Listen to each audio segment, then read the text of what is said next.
¿Sabés que vas al cielo esta tarde? Amén. Un par de amén medio dudosos por ahí. Si todavía no sabes que vas al cielo, bueno, hoy puede ser tu oportunidad de estar seguro.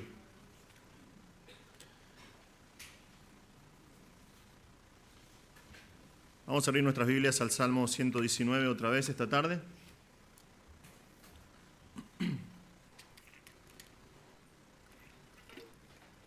Salmo 119. Y vamos a ir al Señor en oración. Padre Celestial, te damos muchas gracias por este tiempo. Gracias, Señor, por la increíble oportunidad que tenemos en esta tarde de estar en este lugar y de en completa libertad, Señor, poder abrir tu palabra, poder conocer cómo piensas tú, Señor, poder entender cuál es tu voluntad para nuestras vidas. Te damos gracias, Señor. Te damos gracias porque esta es tu palabra. Te damos gracias, Señor, porque esta es la revelación que tú diste de ti mismo, Señor. Señor, te pedimos que al estudiar la palabra profética más segura, podamos crecer en conocerte y vivir una vida que te agrada y que te da la gloria a ti, Señor. Por favor, Padre, que tu Espíritu Santo nos guíe esta tarde. Te pedimos en el nombre de Jesús. Amén. Bien, seguimos con el Salmo 119 y realmente es un gozo poder estudiar este Salmo viendo el privilegio que tenemos como creyentes de poder entender las maravillas y también las diferentes facetas de la palabra de Dios, ¿no? Porque eso es algo que hace de manera maravillosa el Salmo 119. Va mostrándonos diferentes aspectos de la palabra de Dios, diferentes maneras en que nosotros tenemos que acercarnos a la palabra de Dios, ¿no? En algunas estrofas vamos a ver que es de asombro, otras veces de humillación, otras veces de obediencia, pero es increíble como el Señor ha inspirado al salmista para que nos dé este pasaje tan largo de las Escrituras y hablando en cada pasaje casi sobre la palabra de Dios. Ahora, esta tarde nosotros vamos a seguir con la sexta estrofa que empieza con... Recuerdan que es un acróstico, entonces cada una de las líneas de este salmo comienza con la letra hebrea que se llama Vav o Vau. Si vos tenés una Biblia que tiene el nombrecito de cada una de las letras de las estrofas, esta estrofa se llama Vav, justamente porque es esa palabra. Ahora, esta letra es la sexta letra del Aleph Bet, del abecedario, digamos, hebreo, pero a la vez es una palabra en sí. Si vos ves, porque el hebreo que tenemos nosotros hoy ha sido transformado, fue cambiando con el paso de los siglos. Si vos estudiás las letras originales que se llama protohebreo, la Vav parece como una horqueta, como cuando querés hacer una gomera, pero un poquito más largo, ¿no? Como un gancho. Porque significa justamente eso, significa gancho. Significa lanza, significa una estaca para una carpa, para armar una carpa cuando vos estirás las líneas y clavás, viste que tiene que tener si ves tu Vav, de ahora tiene un palito y apenas un ganchito porque engancha ahí la cuerda. ¿Tienes idea? Y la palabra se usa justamente así. Es una palabra que engancha dos palabras o dos ideas. Vendría a ser básicamente como nuestra letra Y. Es como se usa como una preposición. Va siempre unida a diferentes palabras porque tiene la idea de eso, de enganchar palabras. Entonces, cada una de las estrofas, aunque no lo vemos en nuestra traducción hoy, dice, y voy a hacer esto, o y va a pasar esto, y voy a hacer esto, y voy a hacer aquello. Recuerden, esta estrofa, justamente hoy, con esta letra, está conectada con la estrofa de la semana pasada. Entonces está bien relacionada con lo que vimos la semana pasada. Ahora, si yo te preguntara, ¿cómo podés saber si el conocimiento es verdadero en una persona? ¿Qué me dirías? Tiene que manifestarse de cierta forma, ¿no?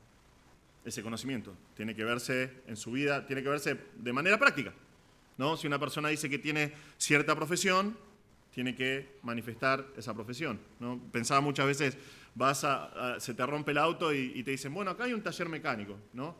Y vos vas al taller mecánico y el tipo empieza a hablar y parece que es un ingeniero de la NASA, ¿no? Y sin embargo vos ves que no tiene autos, tiene 4 o 5 herramientas y un rollo de alambre, ¿no? Eso es una mala señal. Todo desparramado, todo sucio, y así. Su práctica no me hace confiar mucho en su conocimiento, ¿no? En el conocimiento que dice tener por lo menos. Pero el conocimiento siempre tiene que ir acompañado con la práctica. Yo recordaba, por ejemplo, mis años de secundaria. La mitad de mis años de secundaria, haciendo doble turno, estuve en el laboratorio, porque hice la especialidad de bromatología. Entonces, la mitad de la secundaria, con doble turno, pasé adentro de un laboratorio. Y veíamos vez tras vez conocimiento, un montón de conocimiento. Biología, física, que no me gustaba mucho. Química orgánica, química inorgánica, que es apasionante la química. Todos esos conocimientos que adquiríamos hora tras hora en la escuela, después teníamos que ponerlo en práctica. Teníamos que manifestar que habíamos adquirido ese tipo de conocimiento. Entonces, por ahí tomamos una muestra de algún vegetal o de algún animal y teníamos que verlo en biología o microbiología, y entonces teníamos que aprender a usar el microscopio. Entonces usábamos el microscopio, lo calibramos bien para dejar en claro que nuestro conocimiento lo estábamos aplicando de forma práctica. Los experimentos de química no eran tan buenos, no salían tan bien. Recuerdo una vez, estábamos viendo una reacción, teníamos que ver una reacción en la cual tenías el tubo de ensayo, ¿no? Y tenías una pinza, usábamos una pinza de laboratorio que es como un broche de madera, pero que es súper largo. Entonces, la única instrucción que nos daban, la única instrucción que teníamos que respetar era poner el tubo de ensayo sobre el mechero, pero de arriba, y que no toque el fuego. Y el pobre, creo que lo jubilamos de antemano al ayudante de laboratorio porque lo hacíamos renegar.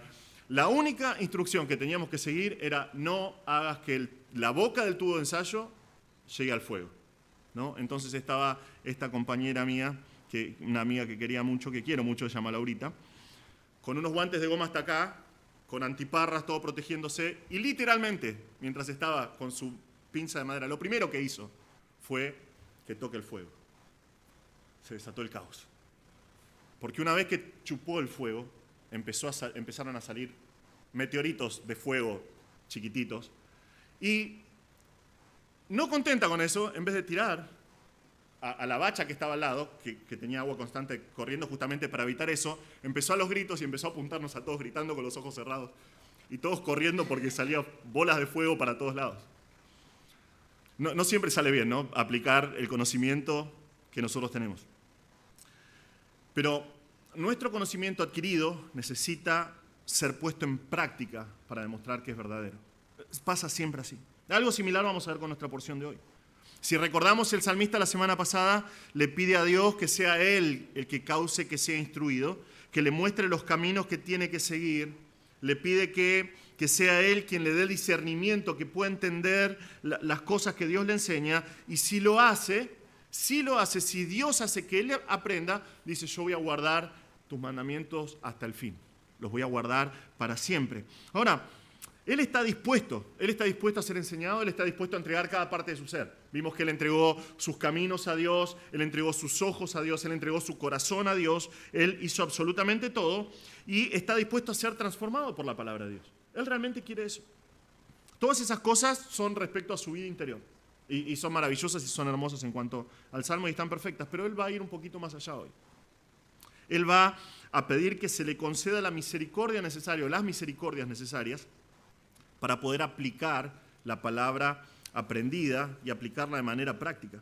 Y eso vamos a ver. Vamos a leer el Salmo 119, versículos 41 al 48, dice así la palabra de Dios. Venga también a mí tu misericordia, oh Señor, tu salvación conforme a tu palabra. Así tendré respuesta para el que me afrenta, pues confío en tu palabra. No quites jamás de mi boca la palabra de verdad, porque yo espero en tus ordenanzas. Así que guardaré continuamente tu ley para siempre y eternamente. Y andaré en libertad porque busco tus preceptos. Hablaré también de tus testimonios delante de reyes y no me avergonzaré. Me deleitaré en tus mandamientos, los cuales amo. Levantaré mis manos a tus mandamientos, los cuales amo. Y meditaré en tus estatutos. Amén. Hoy vamos a ver que el salmista comienza con un clamor, como casi la gran mayoría de todas las estrofas, pero vamos a ver 4 maneras en las que el salmista aplica la palabra de Dios de forma práctica en su vida. Lo primero que vamos a ver acá, versículos 41 al 43, es un clamor. Él clama al Señor para poder aplicar la palabra de Dios en forma práctica. Y como siempre, empieza con una frase que va a marcar el resto de la porción. Ya vimos que él rogó al Señor, ¿no? La semana pasada él dijo, Señor, por favor, hacé que sea enseñado en el camino de tus estatutos, hacé que tenga discernimiento. Hoy y al final, en versículo 40, él dice al Señor, yo anhelo tus preceptos, pero dame vida, vivificame en tu justicia. Y ahora continúa diciendo, y vengan tus, acá nuestra traducción, son diferentes las traducciones, pero la traducción dice, y venga también tu misericordia, o sea, venga también tu misericordia, pero en el original dice, y vengan tus misericordias, oh Señor, oh Jehová, oh Yahweh, como le quiera decir, es el nombre del Señor del Antiguo Testamento, el nombre del pacto de Dios. Es interesante que es la primera vez que aparece en el Salmo, después de 40 versículos, que aparece esta palabra misericordias, que es una palabra maravillosa, que es la palabra Gesed, que es amor de Dios, es el amor de Dios incondicional, es el amor de Dios infalible, es el amor de Dios, el amor de pacto. O sea, no podemos describir con una sola palabra de nuestro idioma la palabra Gesed, porque abarca un montón de aspectos del carácter y la naturaleza y el amor de Dios para con su pueblo. Ese amor básicamente es amor de pacto, es el amor de Dios incondicional, que vez tras vez en el caso de Israel está siendo fiel, está buscando y está buscando y está buscando a su pueblo constantemente a pesar de los errores de Israel, a pesar de la rebeldía de Israel. ¿Por qué? Porque Dios prometió que Él iba a ser fiel. Entonces, como Él es fiel, Él se mantiene fiel a ese amor y es ese amor el cual está hablando acá, estas misericordias que está hablando acá, y está en plural. No es solamente una misericordia, dice tus geseds, tus misericordias vengan a mí. Pero también pide que venga su salvación. Dice que venga tu salvación conforme a tu palabra, conforme a tu dicho. Esta palabra acá es conforme a tu dicho, conforme a tu promesa. De esta palabra, de esta palabra salvación, Teshua, nosotros tenemos el nombre de nuestro Salvador en hebreo. Si vieron las novelas esas que hablan acerca de la Biblia, a Jesús constantemente están llamando Yeshua, porque es el nombre hebreo de Jesús. Significa salvación, significa liberación, rescate. Ahora, esto es un paralelismo hebreo. Lo que está diciendo a lo primero, lo está diciendo segundo. Le está diciendo que vengan a mí tus misericordias y que venga a mí tu salvación conforme a tu dicho, conforme a tu promesa. ¿De qué está hablando? No está hablando de soteriología acá, no está hablando de la salvación de su alma. El contexto te muestra que no está hablando de la salvación de su alma porque él ya es creyente, ya es justo, ya confía en el Señor. Lo que está haciendo acá, de qué salvación está hablando, lo vemos en versículo 42. Fíjense lo que él dice. Si vienen tus misericordias a mí, que venga tu salvación a mí, y responderé palabra al que me afrenta. Ahora, esta es una palabra diferente a la anterior. La primera es venga tu justicia, tu salvación conforme a tu palabra, tu promesa, tu dicho. Ahora es de acuerdo a tu palabra, es como la palabra de Dios, la revelación de Dios. Así es como se va a manifestar en forma práctica en su vida todo el conocimiento que él recibió de Dios. Todo lo que Dios le enseñó, él dice, que venga tu misericordia, que venga tu salvación y yo voy a poder responder. Cuando el Señor lo ayude por su misericordia, va a poder aplicar lo que aprendió. Si recuerdan la semana pasada, vimos en versículo 39 que él teme el oprobio. Él dice que pase de mí el oprobio del cual temo, del cual tengo miedo. Hace un par de meses atrás, versículos 22 y 23, él pide que se le quite el oprobio y él dice, está hablando de personas que están en poder que se sientan y hablan en contra de él. Ese es el oprobio. Bueno, acá vemos revelado el misterio, digamos. Finalmente vemos cuál es ese misterio, porque es una persona. Acá está hablando, es un adjetivo, es una persona, es un afrentador que está atacando al salmista. Entonces, fíjense que él no responde con violencia. Él no responde con indiferencia. Él quiere dar una respuesta conforme a la palabra de Dios. Él quiere responder bíblicamente. Es lo que está haciendo el salmista acá. Y dice, porque confié en tu palabra. Yo confié en tu palabra. Él puso toda su confianza en la palabra de Dios. Y pensaba, hasta este momento, posiblemente el salmista tiene el Pentateuco, tiene alguno que otro libro de la palabra de Dios, pero él tenía promesas de parte de Dios. Él tenía promesas que Dios le dio al salmista. Por ejemplo, Éxodo 33:14 dice, mi presencia irá contigo y yo te daré descanso. El Señor prometió eso a su pueblo. Entonces el salmista dice, yo confío en tu palabra. De acuerdo a tu palabra, dame una respuesta para el que me afrenta. Tal vez Deuteronomio 1, y estoy especulando, pero son promesas, algunas de las promesas que vemos en el Antiguo Testamento. El Señor su Dios que va delante de ustedes, Él peleará por ustedes, así como lo hizo delante de sus ojos en Egipto.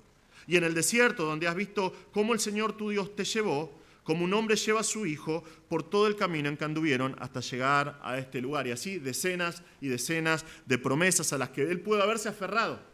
Y es lo que dice acá. Es por eso que de acuerdo a la palabra que él confía, él está confiando en la palabra de Dios y dice, de acuerdo a la palabra en la cual yo confío, que es tu palabra, dame respuesta, enséñame cómo responder de forma práctica y que sea de manera acorde a esa palabra que conozco y en la cual confío. Ahora, yo quiero recalcar, hermanos, hasta acá, que siempre es la palabra de Dios, siempre. Siempre tiene que ser la palabra de Dios. Es en la palabra de Dios que nosotros tenemos respuesta. Es en la palabra de Dios que nosotros tenemos respuesta, no solamente para lo propio, sino para cada una de las áreas de nuestra vida.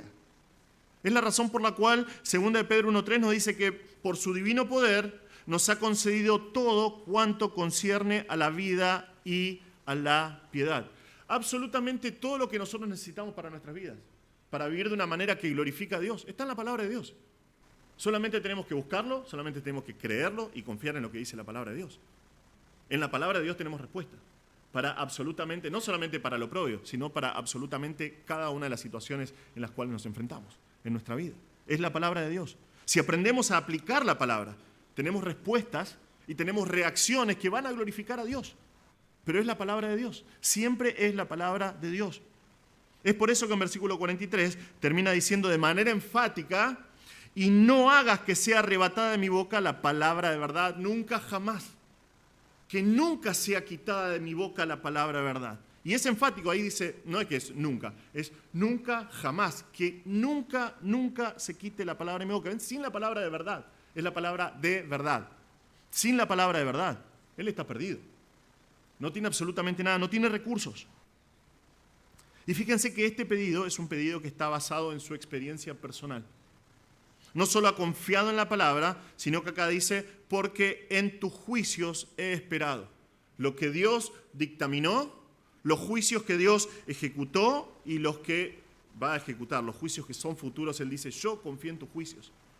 Entonces, por favor, no quites de mi boca la palabra de verdad. Entonces, si el Señor le da sus misericordias y salvación, Él va a tener respuesta. Él va a poder aplicar ese conocimiento de la verdad que Dios le ha enseñado. Ahora, algunos desafíos para nosotros hasta acá con este pasaje en cuanto a las verdades que vimos hasta ahora.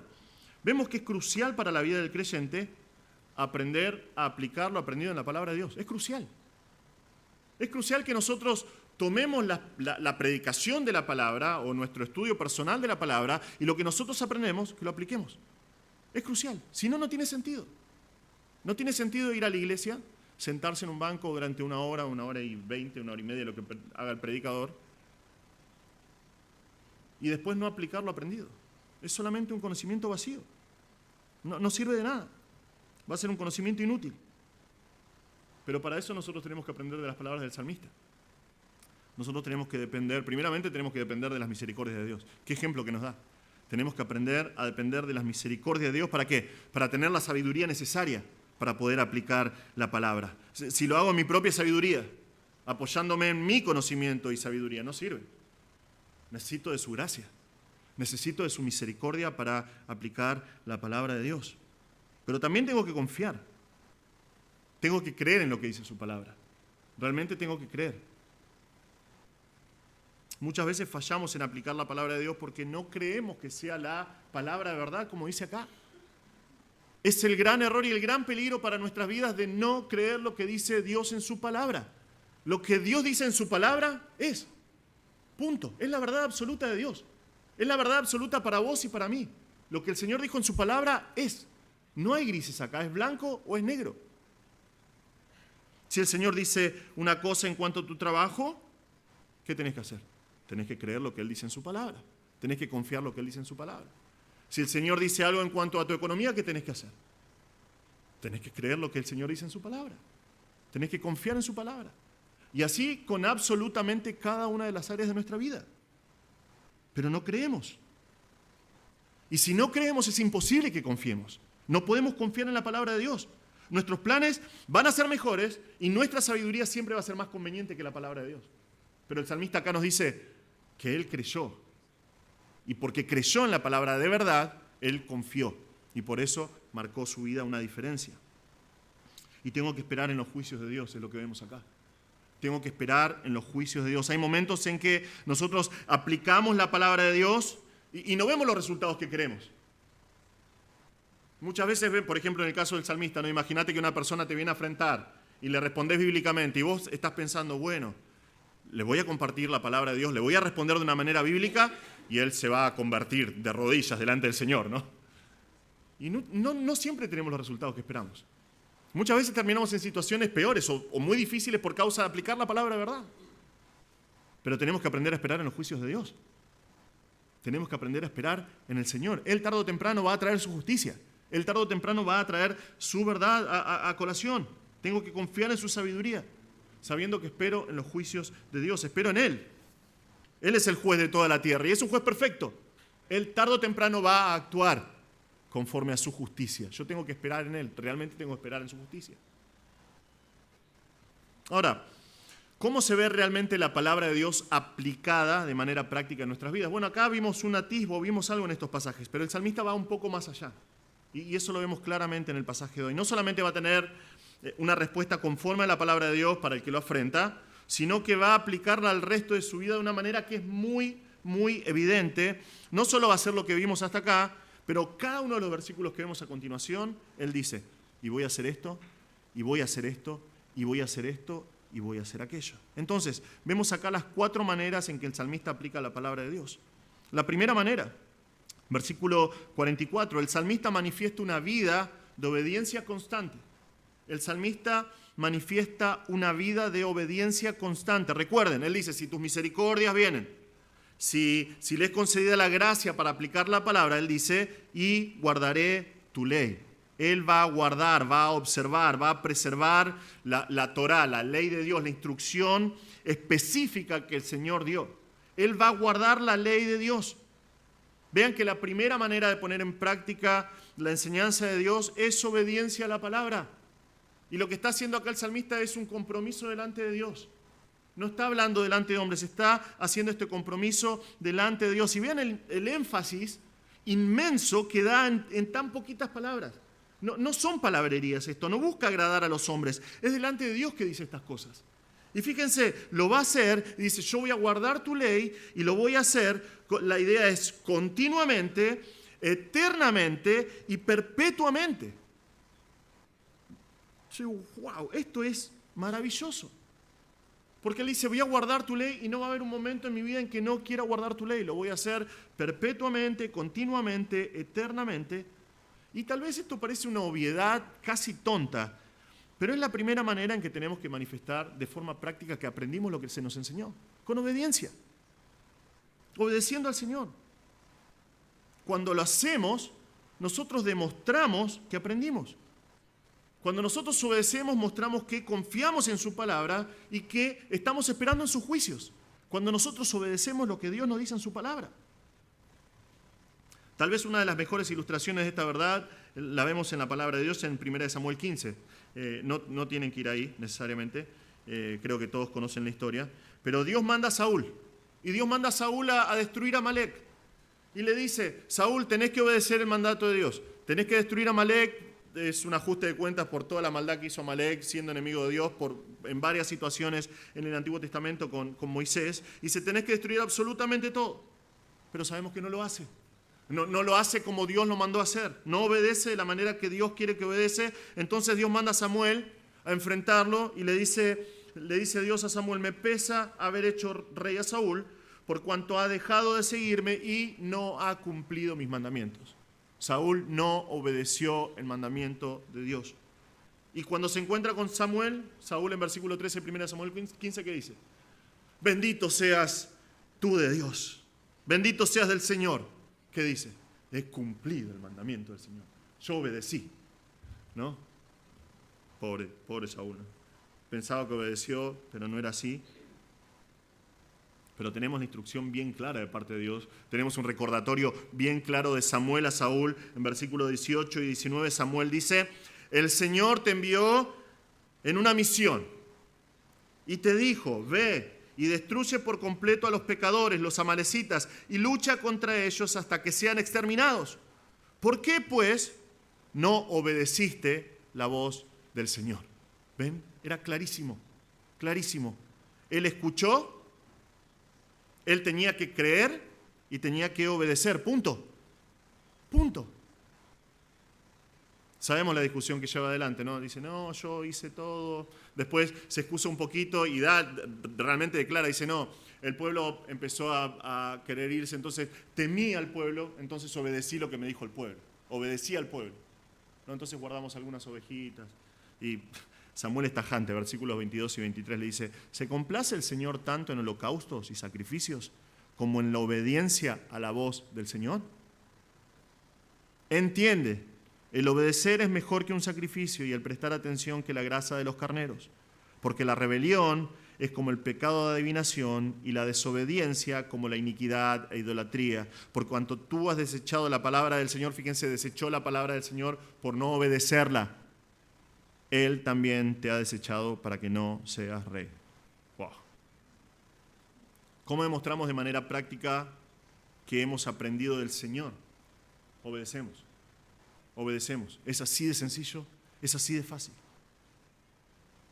Si nuestra reacción al estudio personal de la palabra de Dios y a la predicación de la palabra de Dios fuera obediencia, qué diferente que sería la iglesia de Cristo. Qué diferente que sería la iglesia de Cristo. Qué diferente que sería la vida de los santos que fueron comprados con la sangre de Cristo. Si nosotros tan solo nos aplicáramos a obedecer lo que el Señor dice en su palabra. Es tan sencillo. El Señor dice porque Él es Dios y nosotros tenemos que obedecer. Porque fuimos comprados, somos sus siervos. Tenemos que obedecer. No habría necesidad de perder el tiempo con divisiones en la iglesia, con tratar pecados en la iglesia. Es lo que dice 1 Pedro 1:22. Fíjense, dice: puesto que en obediencia a la verdad ustedes han purificado sus almas. ¿Cómo purificaron sus almas esta iglesia a la que escribe Pedro? Por haber obedecido a la verdad. Ustedes han purificado sus almas para un amor sincero de hermanos. Ámense unos a otros entrañablemente de corazón puro. Si nosotros obedecemos a la palabra de Dios, se terminan los problemas en la iglesia. No hay necesidad de consejería, no hay necesidad de divisiones, no hay necesidad de tratar con el pecado. No habría divisiones. En Efesios 2:2, ¿qué dice? Dice que antes de Cristo, nosotros éramos por naturaleza, ¿qué? Hijos de desobediencia. Hijos de desobediencia, pero ya no. Si estás en Cristo no sos un hijo de desobediencia, tenés que ser un hijo de obediencia. Tenés que obedecer lo que dice la palabra de Dios. Debemos responder con nuestra obediencia. Y ahora, esto es una inmensa bendición para nosotros. Obedecer al Señor, obedecer lo que Él dice es una inmensa bendición para cada uno de nosotros. Yo pensaba mientras preparaba esto, si nosotros no obedecemos a la voluntad de Dios hoy en nuestras vidas, si nosotros no obedecemos lo que Dios nos dice hoy, ¿cómo siquiera pensamos en pasar la eternidad con el Señor? Porque en la eternidad va a haber una sola voluntad, la voluntad del Señor. Durante la eternidad nosotros vamos a obedecer al Señor y vamos a hacer lo que Él quiere. Vamos a adorarlo por eones eternos. ¿Por qué no obedecemos hoy? ¿Por qué no empezamos obedeciendo hoy? Decimos que nuestra esperanza es el cielo eterno. Y ahí vamos a vivir obedeciendo al Señor para siempre. Es un privilegio para nosotros obedecer al Señor. ¿Es una obligación? Sí. ¿Es lo que corresponde? Sí. Pero es una bendición para nosotros obedecer al Señor. Como dijo un comentarista que hace más de 150 años que está disfrutando de esa obediencia eterna, dijo esto: Padre Celestial, misericordioso, ¿quiénes y qué somos para que nuestros corazones se conviertan en recipientes indignos de tu gracia? Para que nuestra voluntad sea sometida a la obediencia de la fe y para que se nos permita anticipar ese periodo bendito cuando guardaremos tu ley continuamente por los siglos de los siglos. Que esta perspectiva nos haga ver la felicidad de nuestra obediencia actual Que Él, que nos ha comprado por precio para su gloria, reine en nuestros corazones y viva en nuestros labios. Que cada uno de nosotros pueda tener su marca en nuestras frentes, el sello de su propiedad en nosotros, y que nuestra obligación hacia Él sea de quién soy y a quién sirvo. Hermanos, es un privilegio para nosotros poder obedecer al Señor en sus mandatos, en lo que Él dice en su palabra. Vemos acá la segunda manera en que el salmista manifiesta una vida de verdadera obediencia. El salmista manifiesta una vida de verdadera libertad. Eso lo vemos en versículo 45. Él dice, y andaré en libertad porque busco tus preceptos. Literalmente él dice, y caminaré en libertad porque he buscado tus preceptos. Esto es las cosas que Dios apuntó, ¿no? Y ahora otra vez en nuestra sección, parece que es David el que está escribiendo. Esta palabra para preceptos que vemos acá es la palabra pikudim, se usa 24 veces, un montón de veces en el Salmo pero después de este Salmo afuera se escribe solamente en Salmo 19 y Salmo 103, que son salmos de David, y Salmo 111, que es un salmo huérfano, pero que la gran mayoría de los rabinos dicen es de David. Entonces, otra vez, no te digo que este es David, pero tal vez. Ahora, él dice, yo voy a caminar en libertad porque busqué tus preceptos. Parece una contradicción. Es más, el mundo lo ve como una contradicción. Que nosotros digamos que si busco los límites que Dios apuntó, yo voy a encontrar una gran libertad. Pero es lo que dice. Es lo que dice la palabra de Dios. Si yo busco en los preceptos de Dios, yo voy a caminar en libertad. Y más cuando entendemos que la palabra que usa acá para libertad, literalmente significa un lugar amplio, un lugar vasto, un lugar inmenso. Es la palabra que se usa, por ejemplo, en Éxodo 3:8, cuando Dios habla acerca de la tierra prometida. Dice, yo los voy a llevar a una tierra que es buena y una tierra que es espaciosa.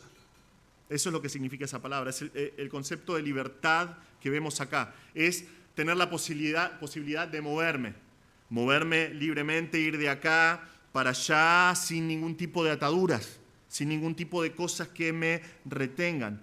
¿Cómo pone en práctica él la palabra? Bueno, se mueve de manera amplia. Él camina en completa libertad. ¿Y por qué lo hace? Él nos dice. Él puede caminar en completa libertad porque ha buscado en sus preceptos. Otra vez, en las cosas que Dios apuntó y dijo, esto sí o esto no. Él ha buscado y él ha buscado cuidadosamente. Él ha investigado. Este verbo para buscar, en Job 39, por ejemplo, se usa para describir el asno del desierto, ¿no? Que está en el medio del desierto y está con hambre. ¿Y qué pasa? Que tiene un montón de piedras, pero está buscando entre medio de las piedras porque hay lugares en los que el sol no da por las piedras y entonces hay un poquitito de pasto, un poquitito de hierba que crece ahí y él agarra y busca ese pedacito. Y busca meticulosamente entre las piedras para encontrar algo de comida. Es esta palabra. Es la manera que él busca en los preceptos de Dios. Es así. Por ejemplo, es la misma palabra que se usa para describir en Esdras, digo por mi hijo, en Esdras 7:10, cuando dice que Esdras había dedicado su corazón, nuestras traducciones dicen a estudiar, pero es esta palabra. Él dedicó su corazón a buscar meticulosamente en la ley del Señor, y porque él buscó meticulosamente en la ley del Señor, él practicó la ley del Señor y enseñó esos estatutos y ordenanzas a Israel. Es esta manera en la cual él busca. Y acá, porque buscó de esa manera los preceptos de Dios y tiene un entendimiento de las cosas que Dios apuntó, que él puede caminar en libertad. Dice, yo voy a caminar en libertad, porque busqué en sus preceptos. Esto es totalmente contrario a la mentalidad del mundo. El mundo piensa absolutamente lo contrario. La libertad, el concepto de libertad para el mundo es dejarse llevar, es hacer lo que uno quiere, es desenfreno. No, si está en tu corazón y lo sentís, hacelo y eso es libertad. Es libertinaje en realidad, no es libertad, pero es el concepto que tiene el mundo. Pero los que creemos en el Señor, los que conocemos al Señor, sabemos que encontramos la verdadera libertad cuando buscamos los preceptos de Dios. Es cuando buscamos los preceptos de Dios. Es lo que pasa en la palabra de Dios. Es lo que vemos en Juan 8, por ejemplo. Cuando el Señor Jesús se encuentra con los fariseos y tienen una discusión. Y son personas que creyeron, vieron algo en Jesús y dijeron, bueno, aparentemente Él es el Mesías, y Él está hablando con ellos y les dice en Juan 8:31, Jesús le decía a los judíos que habían creído en Él, si ustedes permanecen en mi palabra, Verdaderamente son mis discípulos. Y conocerán la verdad. ¿Y la verdad qué va a hacer? Los va a hacer libres. Ellos le contestaron, somos descendientes de Abraham y nunca hemos sido esclavos de nadie. ¿Cómo dices tú, serán libres? Estos judíos pensaban que eran libres, ¿no? Y estaban atados, esclavizados a un conjunto de ritos de hombres y tradiciones de hombres que no podían salvar ni liberar a nadie, ni hablar, que en este momento que están diciendo esto, dicen nosotros nunca somos esclavos de nadie, estaban bajo el yugo de Roma, eran esclavos totales, en el corazón y afuera. Y el Señor, ¿cuál es la evaluación que les da el Señor? Les dice, en verdad les digo que todo el que comete pecado es esclavo del pecado. Y el esclavo no queda en la casa para siempre. El Hijo sí permanece para siempre. Así que si el Hijo los hace libres, ustedes serán realmente libres. Y sigue una discusión ahí, van y vienen. ¿Cómo termina el capítulo? Ellos agarran piedras y lo quieren matar, lo quieren apedrear. No hay nada peor para un religioso que mostrarle que es un esclavo, porque él piensa que es libre. Pero cuando el creyente pone en práctica la palabra de Dios, es realmente libre. Puede andar en tierra espaciosa, digamos.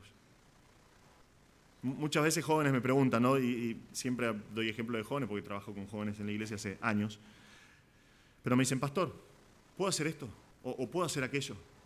O, pastor, ¿puedo estudiar esta carrera? O, pastor, ¿puedo dedicarme a este oficio? Personas que no conocen al Señor me preguntan un montón, ¿no?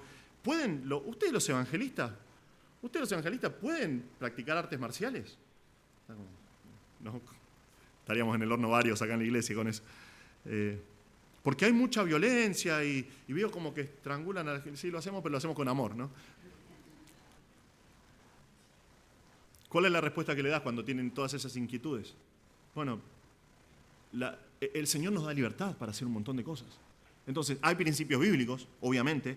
Si no te es un tropiezo para tu vida espiritual, si no te es un tropiezo para congregarte, si no te es un tropiezo para servir a tus hermanos en la iglesia, si no es un tropiezo para tu testimonio personal, hacelo. Si no es un tropiezo para esas cosas que son muy puntuales, que la Biblia dice claramente que nosotros tenemos que tener, una vida espiritual creciendo, congregarnos, servir a los hermanos, tener un testimonio personal, si no afectan esas cosas, hacelo. Si querés tirarte en paracaídas, yo no me tiraría en paracaídas, pero si querés, hacelo. No hay pecado. Si no afecta esas cosas que el Señor estableció claramente en su palabra, el Señor te dio todo este espacio, esta tierra amplia para que vos te muevas en libertad. Solamente tenés que buscar en los preceptos de Dios para saber cómo caminar en verdadera libertad. El cristiano promedio piensa que la vida cristiana se limita a eso, se limita a la iglesia y 2 o 3 cosas. La iglesia es importantísima, es parte vital de nuestra vida. Pero no es todo lo que hay para conocer al Señor y disfrutar del Señor. Cuando más indagamos en la palabra de Dios, cuanto más conocemos lo que el Señor ha apuntado y ha dejado bien en claro, más amplio es el terreno en el cual nos movemos, más libres somos. Algunos creyentes jóvenes y no tan jóvenes quieren experimentar esta falsa libertad de la cual habla el mundo, y es recontra triste. Es recontra triste porque el fin siempre es el mismo. Van hasta los límites que Dios marcó y dicen, bueno, yo sé que Dios dijo hasta ahí y esta es la frontera, pero bueno, voy, y ponen un poquito la punta del pie y dicen, no pasó nada. Y después dicen, bueno, voy a caminar un poquitito más porque no pasó nada. Y voy a tratar de experimentar, tal vez encuentre la verdadera libertad ahí. Y ya cuando se dan cuenta están hasta acá, en el pecado, como dice el Señor, son esclavos del pecado, no son libres. ¿Por qué? Porque se fueron, sobrepasaron los límites que el Señor apuntó. Cuando el Señor les da la oportunidad, nos da la oportunidad de caminar en libertad, si solamente buscamos en su palabra. Qué triste, qué triste. Ver jóvenes que se dicen a sí mismos cristianos, que viven como el mundo y no se dan cuenta que son esclavos de la corriente de este mundo. Dios es bueno con nosotros. Y Dios no solamente es bueno, Dios es un Dios infinitamente creativo y nos ha dado maneras y formas a nosotros de disfrutar la vida que Él nos dio de diferentes maneras. Y ¿sabes qué? Cuanto más disfrutás de la vida que Dios te dio, ¿sabes qué? más gloria le das. Cuanto más placeres disfrutás de los que te da el Señor en la libertad que el Señor te dio, más gloria le das y más querés vivir para Él.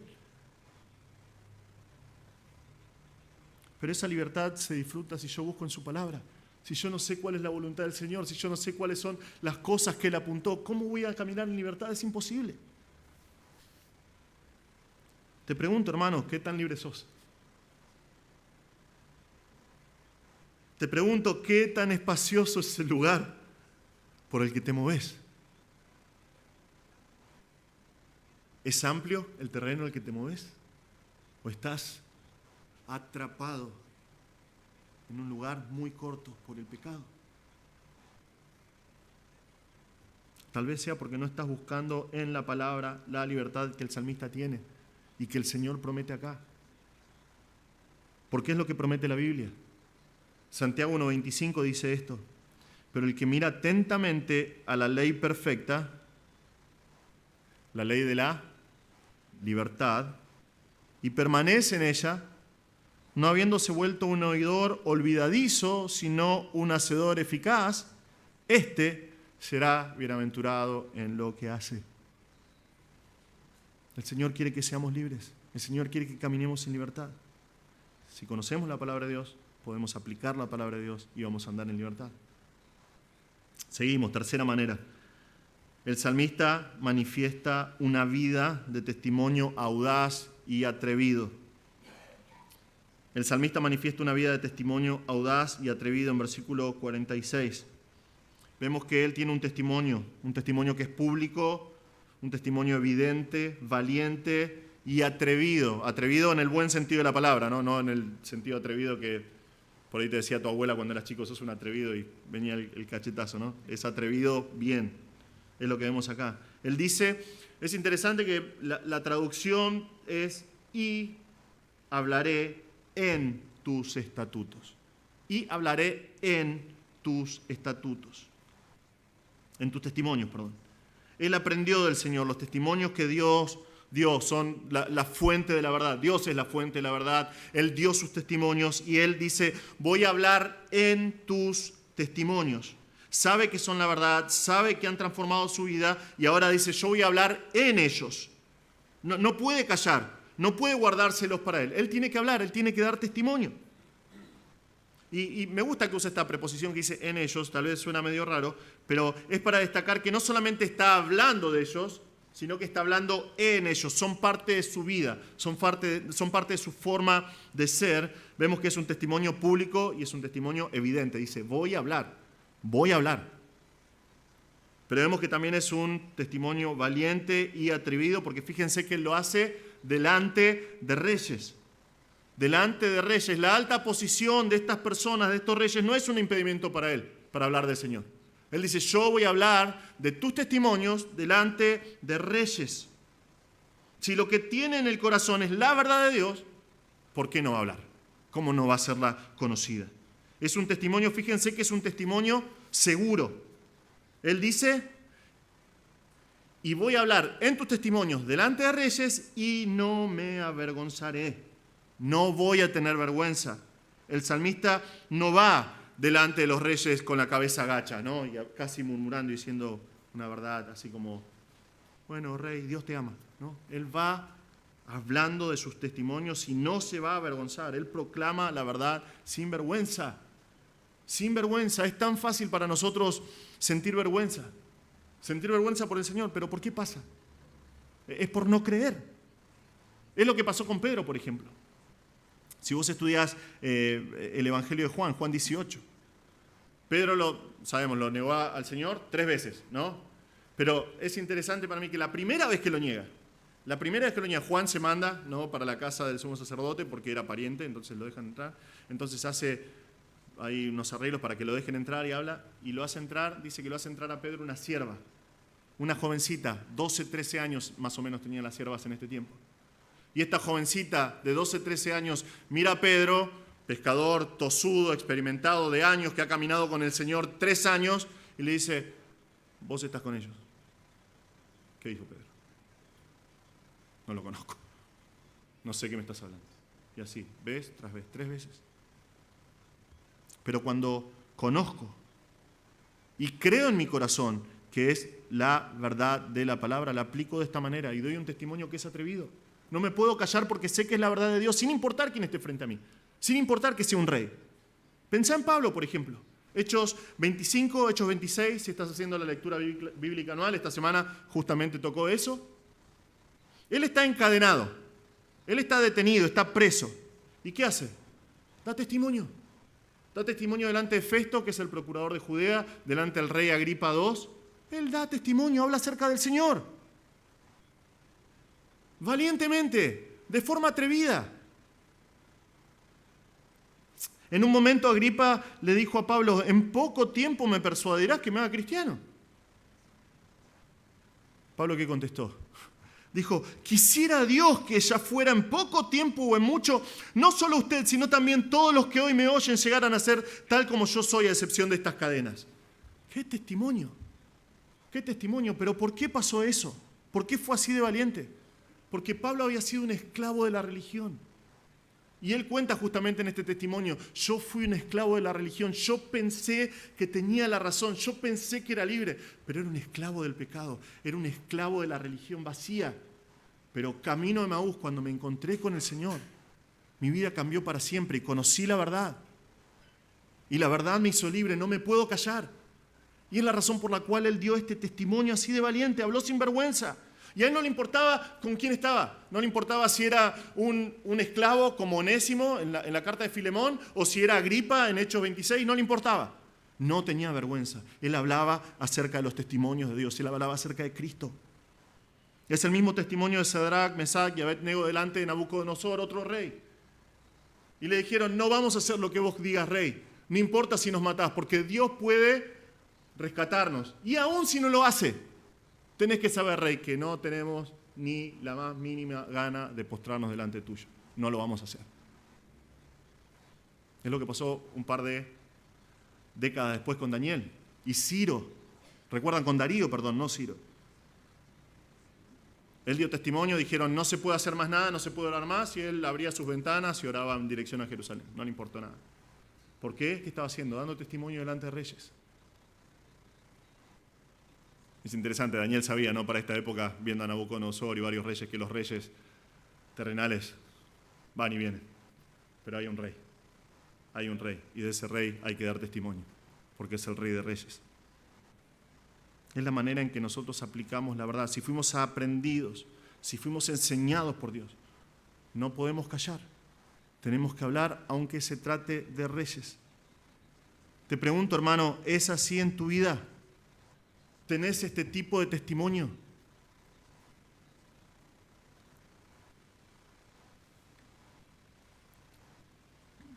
¿Qué harías si esta pregunta ¿qué harías si tuvieras frente tuyo al presidente hoy? No me contestes.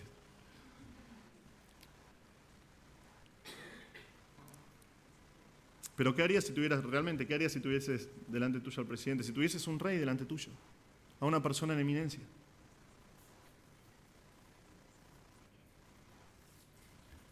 Es cuando nosotros aprendemos del Señor, aprendemos su palabra, que podemos hablar así sin vergüenza de los testimonios de Dios. Y es la manera en que pone en práctica el salmista estas cosas. Último punto, última manera en que el salmista pone en práctica. Él manifiesta una vida de santificación intencional. Lo puse de esta manera, ya le voy a explicar por qué. El salmista manifiesta una vida de santificación intencional. El salmista nos muestra cómo pone en práctica la palabra de Dios y vuelve al comienzo. Fíjense que vuelve al comienzo. Él otra vez sigue aprendiendo y sigue aprendiendo. Sigue yendo a la palabra de Dios, pero lo hace de manera voluntaria. Lo hace de manera intencional. Realmente quiere hacerlo. Y lo hace porque necesita hacerlo. Lo hace porque la continuidad de su vida espiritual y de su salud espiritual, digamos, está en juego. Y podemos verlo al principio del versículo 47, porque nuestra traducción dice, me deleitaré en tus mandamientos, pero es un tipo de verbo muy raro en hebreo, que es reflexivo y significa que yo la acción la hago sobre mí mismo. Entonces, no es que me deleitaré en tus mandamientos así nomás, sino que él dice, y me deleitaré a mí mismo en tus mandamientos. Es lo que marca la diferencia. Es lo que nos muestra que se trata de una vida de santificación intencional. Él está buscando constantemente, Él se deleita. Sabemos que eso significa alegrarse con algo, disfrutar de algo, esperar algo con ansias. Pero Él dice, yo me voy a deleitar a mí mismo. Me voy a deleitar a mí mismo. Para que entendamos la diferencia, un ejemplo, casi un ejemplo bautista. Es la diferencia entre sentarte y comer un asado que te hizo otra persona, y te sentás y disfrutás un asado, ¿no? Si alguien quiere invitar a comer un asado, perfecto, invítame, no me ofendo. Te sentás y comes un asado que te preparó otro, lo disfrutás, ¿no? ¿Sí o no? Te deleitas en ese asado y decís, qué buen asado, buenísimo. Pero otra cosa completamente distinta es levantarte temprano a la mañana, subirte al auto mientras vas escuchando buena música cristiana, vas a la carnicería, elegís el corte de carne que querés, vos seleccionás la carne, volvés a tu casa, vos prendés el fuego, leña, mejor, lo cocinás bien lentamente y vas sintiendo los aromas del asado y lo vas viendo, lo sacás al punto exacto que te gusta a vos y finalmente ahí sí te sentás y comes ese asado. Sí. Wow. Tiene otro sabor, ¿no? Te deleitas más de esa manera. ¿Por qué? Porque lo preparaste vos mismo, vos fuiste intencional en buscar comer este asado. Es una diferencia, ¿no? Es lo que hace el salmista acá. Él no es solamente que se deleita, él va a los mandamientos de Dios, a sus órdenes, sus encargos y se deleita a sí mismo. Él busca de manera meticulosa en ellos y encuentra deleite. Y él encuentra deleite en su palabra, pero la razón por la cual hace todo esto es mucho más preciosa. Él dice, me deleitaré en tus mandamientos, ¿por qué? Porque los amo, porque los amo. Él ha aprendido lo que dice la palabra de Dios, ha confiado, ha esperado en sus juicios y ahora dice, yo amo tu palabra, yo amo tu palabra. Entonces, sigue volviendo a ellos para encontrar deleite para sí mismo una y otra vez. Y vean que afecta su adoración esto. Esto afecta su adoración porque dice, y voy a levantar mis palmas a tus mandamientos que he amado. Nosotros esto vemos como una expresión casi pentecostal, ¿no? Casi carismática. Levantar las manos. Pero es realmente la reacción, es parte del corazón adorador del Antiguo Testamento. Levantar las manos al Señor proclamando su grandeza es algo que hacen todos los judíos en su adoración en todo el Antiguo Testamento. Y es algo que animan a hacer. Es la forma en que vos manifestás la grandeza de Dios. Y Él dice, voy a levantar mis manos a tus mandamientos que amo. Voy a adorarte, Señor, levantando mis manos. ¿No hicimos eso durante el Mundial, por ejemplo? ¿No usamos eso como manera de asombro, de gratitud, de deleite? Sobre todo en los partidos, los últimos partidos, ¿no? Que casi moríamos de un infarto. Pero ¿qué hacíamos cada vez que Argentina metía un gol? ¿Qué hacíamos? Estábamos, gol, ¿no? Nosotros acá lo vimos con los dulos y era una locura, ¿no? Y los dulos saben, están acá. ¿Qué haces? Levantás las manos. ¡Wow! Te deleitas. ¡Golazo! ¡Qué bueno! ¿No? Y el salmista está haciendo esto con la palabra de Dios. Dice, voy a levantar mis palmas a tus mandamientos porque los amo. Porque los amo y lo único que producen en mí es adoración y deleitarme en mí mismo. ¿Cuánto amo tu palabra? Está diciendo él. No, cuando pienso en tus mandamientos y me deleito a mí mismo, no me queda otra opción que levantar mis manos al cielo y decir, Señor, cuánto amo tu palabra. ¿Cómo no expresar la adoración de esta manera? Finalmente dice, y meditaré en tus estatutos. Esta frase es maravillosa. Él va a pasar tiempo masticando, contemplando estas verdades de Dios para que sigan teniendo un efecto en el corazón. Vez tras vez. Es un ciclo. Como dice un comentarista, dice, ya hemos dicho varias veces que la obediencia comienza en la cabeza, invade el corazón y sale por las manos. Pero la obediencia continua y perpetua es un ciclo, volviendo de nuevo a la cabeza para invadirla otra vez, para invadir otra vez el corazón y motivar nuevamente las manos. Hermano, ¿es esta tu forma de aplicar la palabra de Dios? ¿Buscás de manera intencional tu santificación? Yendo a la palabra de Dios como el salmista, porque es lo que hace él. Es la manera en que pone en práctica lo que aprendió. ¿Conoce al Señor? Entonces dice, quiero conocerlo más. Entonces, ¿qué hago? Voy a ir a su palabra, porque la amo. Y voy a ir vez tras vez tras vez, y me voy a deleitar a mí mismo con lo que encuentro ahí, cuando escucho y cuando leo acerca de la grandeza de Dios, el amor de Dios, la paciencia de Dios. Voy a ir vez tras vez tras vez tras vez. ¿Estás yendo a sus mandamientos? ¿Estás yendo a toda la Biblia? ¿Te pusiste a pensar que el salmista tiene menos de 10 libros en su poder? Nosotros tenemos 66 libros. Tenemos la Biblia completa. Es por eso que Adam Clarke, que fue un teólogo del siglo XVIII, dijo esto cuando comentaba sobre este salmo. Dijo, ¡oh, vergüenza para los cristianos! ¡Oh, vergüenza para los cristianos que sientan tan poco afecto por el Evangelio de Cristo! Cuando vemos un apego tan cordial, concienzudo e inviolable de un judío a las leyes y ordenanzas de Moisés, que no proporcionó ni la milésima parte de los privilegios que tenemos nosotros hoy. Hermanos, es nuestro desafío buscar nuestra santidad de forma intencional por medio de la palabra. Pero es algo que brota del amor. Es algo que brota del amor por nuestro Señor y del amor por su palabra. Es lo que dijo Jesús en Juan 14. Si ustedes me aman, van a guardar mis mandamientos. Vamos a amar todos los mandamientos de Dios, vamos a amar los pros y los contras de la vida cristiana, si se quiere, contras. Vamos a deleitarnos a nosotros mismos, vamos a meditar en sus estatutos. Pero hermanos, nosotros tenemos que poner en práctica la palabra de Dios, tenemos que aplicarla a nuestras vidas. Tenemos que hacer lo que hace el salmista acá.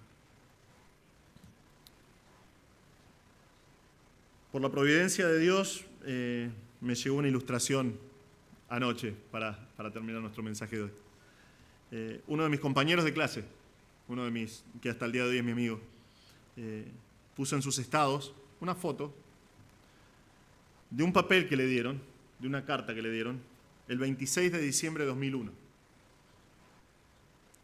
Primero pensaba, ¿no? ¿Por qué guardás un papel del 2001? ¿No? Pero en la fábrica multinacional donde nosotros terminamos terminamos la secundaria, sexto año, con un título de técnicos en bromatología.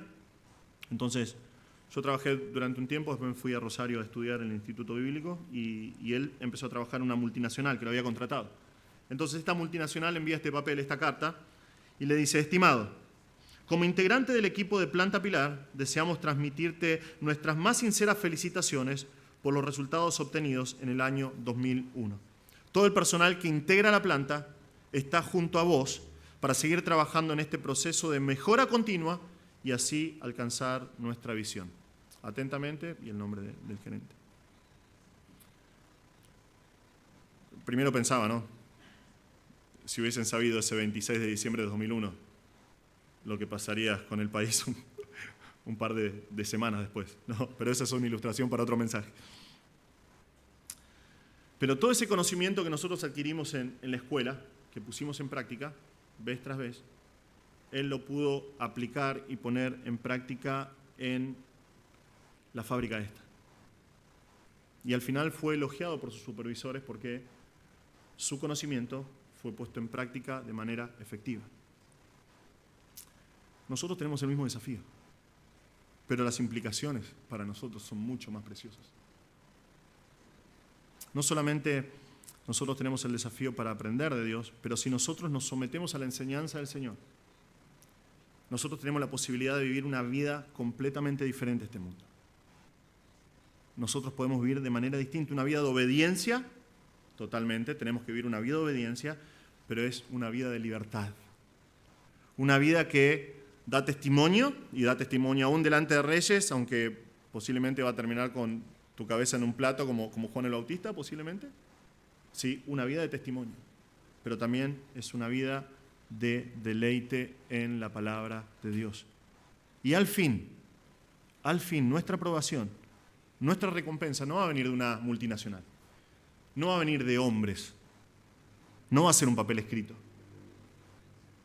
va a ser una eternidad junto al Señor, una eternidad a la cual vamos a entrar escuchando las palabras, bien hecho, siervo, bueno, entra en el gozo de tu Señor. Hermanos, es nuestro desafío ante la enseñanza de la palabra de Dios, obedecerla, ponerla en práctica en nuestras vidas. Aprender a andar en la libertad que el Señor nos dio. Aprender a dar testimonio de esa verdad. Aprender a deleitarnos a nosotros mismos en su palabra. Dios va a ser glorificado. El nombre de Cristo va a ser exaltado entre nosotros. Pero es el desafío para nosotros de poner en práctica la palabra de Dios. Tal vez estás acá esta tarde y no conoces al Señor. Quiero tener un tiempo especial para hablarte acerca de Cristo. Recién leí un pasaje del Señor en Juan 8. Él dijo, en verdad les digo que todo el que comete pecado es esclavo del pecado. Y el esclavo no queda en la casa para siempre, el Hijo sí permanece para siempre. Si vos estás acá y no conoces al Señor, o si estás escuchando esto o viendo esta transmisión y no conoces al Señor, es tu posición ahora en este momento, sos esclavo del pecado. Y por causa de ese pecado, la palabra de Dios dice que estás condenado al infierno eterno. Durante toda la eternidad vas a estar no solamente separado del Señor, sino en los tormentos del infierno eterno. Porque sos un esclavo del pecado, porque naciste en pecado. Cada uno de nosotros nace en pecado. Pero las buenas noticias son que Cristo vino. Cristo vino. Y vos tenés la posibilidad hoy de ser un hijo que permanece para siempre, como dice el Señor. Tenés la posibilidad de que si el Hijo te hace libre, ser realmente libre. Jesucristo vino a morir en una cruz. El único propósito por el cual vino fue morir en una cruz para derramar su sangre cargando con nuestros pecados. Si estás escuchando, o si estás acá y no conoces al Señor, o si estás acá y tenés dudas sobre tu salvación, por favor, vení a Cristo. Vení a Cristo. Él te amó tanto que se entregó en esa cruz para morir por vos. Y Él te promete una vida completamente nueva, una vida como la que vemos en el salmista de hoy acá. Él te promete verdadera libertad. Arrepentite de tus pecados. Reconoce que sos un pecador y arrepentite y vení ante Cristo y Él te va a dar vida eterna. Él te va a dar salvación y te va a dar libertad. Vení a Cristo esta noche, por favor. Hermanos, que hagamos de nuestra vida una constante práctica de la palabra de Dios y lo que nosotros hemos aprendido y que aprendemos por su gracia. Vamos a orar. Padre Celestial, te damos gracias por este tiempo. Gracias, Señor, por tu palabra.